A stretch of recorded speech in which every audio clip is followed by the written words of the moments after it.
जहाँ तक मेरा पॉइंट ऑफ व्यू है कि मैं ऐसा नहीं मानता कि साइंस और रिलीजन कभी एक साथ हो सकते हैं, क्योंकि दोनों के काम करने का तरीका बहुत अलग है। जो साइंस काम करता है वो फैक्ट्स पर काम करता है, और जो रिलीजन काम करता है वो फेथ पर काम करता है।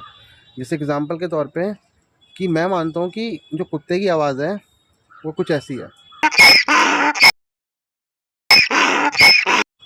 और आप मानते हो कि कुत्ते की आवाज़ कुछ ऐसी है।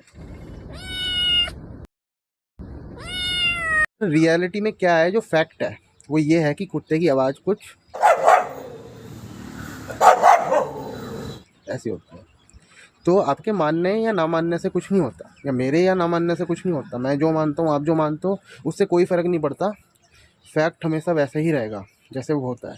तो साइंस फैक्ट्स को मानता है, रिलीजन फेथ को मानता है, और फेथ में आप कुछ भी मान सकते हो। कि रिलीजन में कुछ चीज़ें ऐसी हैं जो फैक्ट बिल्कुल नहीं है, जो फेथ है, लोग मानते हैं उस चीज़ को, पर वो फैक्ट बिल्कुल नहीं है। जैसे एग्जाम्पल के तौर पे बहुत से लोग मानते हैं कि इंसान मिट्टी से बना है ना, बल्कि देखा जाए ऐसा कुछ नहीं है, क्योंकि जिस प्रोसेस को रिलीजन मानता है उस प्रोसेस से इंसान का बनना पॉसिबल ही नहीं है।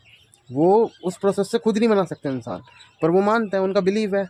जैसे कि साइंस कहता है कि बिना माँ बाप के बच्चा पैदा नहीं हो सकता, है ना, पर रिलीजन में तो बहुत सी ऐसी चीज़ें हैं जो मतलब बिना माँ बाप के भी हो सकती हैं। बिना माँ बाप के भी बच्चा पैदा हो सकता है, बिना बाप के भी बच्चा पैदा हो सकता है, बिना माँ के भी बच्चा पैदा हो सकता है। क्योंकि साइंस क्या मानता है, साइंस ये मानता है कि बच्चे पैदा करने के लिए दोनों चीज़ की ज़रूरत है, क्योंकि मेल से स्पर्म मिलेगा, फीमेल से ओवम मिलेगा, तभी जाके दोनों फ्यूज़ होंगे, जाइगोट बनेगा, एम्ब्रियो बनेगा, फीटस बनेगा, तब जाके एक बेबी बॉर्न होगा। ये पूरा प्रोसेस है साइंस का।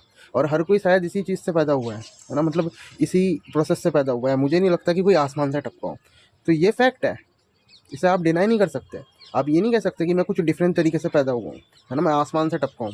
ऐसा कोई नहीं बोल सकता कि मैं बिना माँ बाप के पैदा हुआ हूँ, है ना। तो ये फैक्ट है, ये कोई फेथ नहीं है कि भाई मैं मानता हूँ कि मैं आसमान से टपका हूँ। तो आप समझे कि क्या डिफरेंस